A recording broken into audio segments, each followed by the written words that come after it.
What's up, everyone? Welcome to the video. Today we're going to take a look at how to change the battery in this Toyota Supra remote key fob.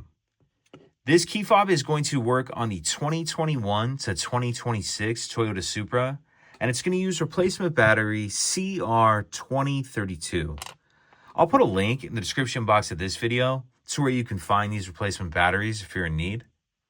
So the first thing I'm going to do is grab my key fob, and we're going to remove the emergency key that's in the bottom of it.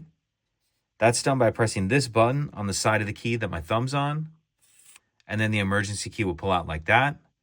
Now if I hold the key fob with the buttons facing down, I'm going to use the emergency key to pop this back cover off. So if we take a look at the bottom, we can see there's this little notch right here that I'm touching with the end of the key. I'm just going to get my key kind of on that notch, then I'm push up on this back cover like that. Go ahead and pull the back cover off, and we see our battery right here. Now what I'm going to do is take my key and use the end of it to get in between these two little plastic pieces in the battery holder.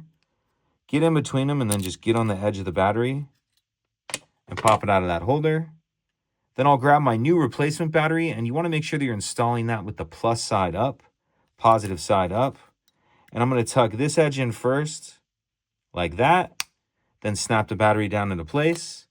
Then we'll put the back cover on. And you can see there's these two tabs on this part of the cover, and that's what I'm going to slide in first. So kind of line up, slide those two tabs in, and then just snap the back cover down, slide the emergency key back in, and that's it. If you could take a second to like and subscribe, it helps us out, and I'd appreciate it. Thank you.